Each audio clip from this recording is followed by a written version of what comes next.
different muscle groups that we work here at Farrell's so that you know where they are, and so when the instructor is giving you tips on where you should be feeling the exercise, you know what they're talking about. We will often point to a muscle, but if we're exercising along with you, it may be more challenging for us to point and say, this is where you should be feeling this exercise. So use this video to help you pinpoint your muscle groups. When we do upper body, we're gonna work biceps, triceps, shoulders, back, and chest. So we usually start with the chest muscle group. You're gonna feel that right here in our pecs, our pectoral muscles. That's pretty easy. Back muscles, we work a couple different angles. We'll work in between the shoulder blades. So often when we're doing back, we're gonna tell you to squeeze those shoulder blades together behind you and pop your chest out. Other exercises will bring the angle of the movement down a little bit so that you'll feel it more in your middle back. If you ever feel strain in your lower back, however, please let me know. You should not be feeling strain in your lower back on exercises. We're focusing mainly on the middle and upper. So keep that in mind as you're going through the exercises. For biceps, we're talking about the upper arm, the front of the upper arm. The reason it's called a bicep is because there's two sections to it. So there's two cords of muscle in the bicep right here. The tricep is the opposite part of the arm as the bicep, and there's three cords to that muscle, which is the back of your upper arm. A couple of our exercises will work our forearms a little bit, but it's not one that we focus a lot on. And then shoulders are our last upper body group. We're focusing on the top part of the shoulder right up here, as well as the muscles that lead up to your neck. With all of these exercises, make sure your shoulders are rolled back and down. We don't want our shoulders coming up to our ears on any of our exercises. Keep that good posture, abs tight, shoulders rolled back, and that'll prevent any muscle strain. For lower body, we're gonna work quadriceps, hamstrings, glutes, inner outer thigh, and abs.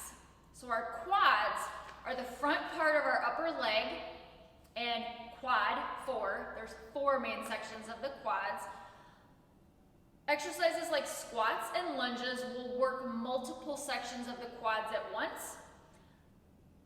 Exercises like leg extensions are only going to work one section really well.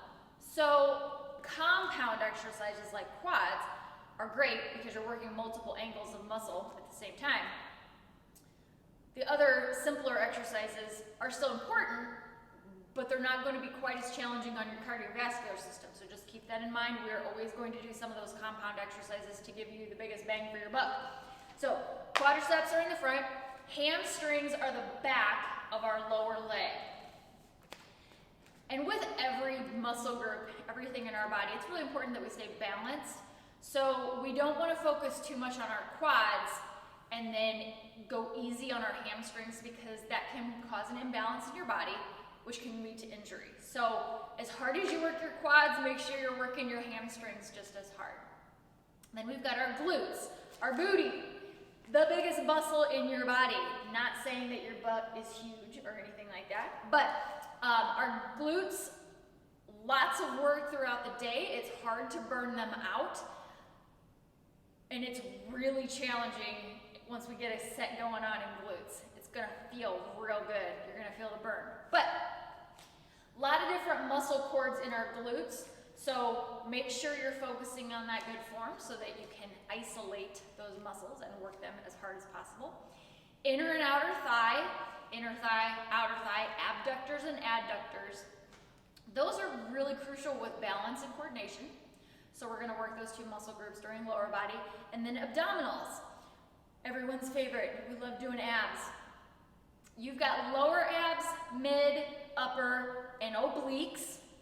All of the exercises that we do are gonna focus on different areas of our abs. As you get stronger, you will be able to consciously contract those different ab groups as you go through an exercise. And we will tell you when an exercise focuses more on the side, the oblique muscles, as opposed to the central part of your abs. If you have any questions about muscle groups, let me know.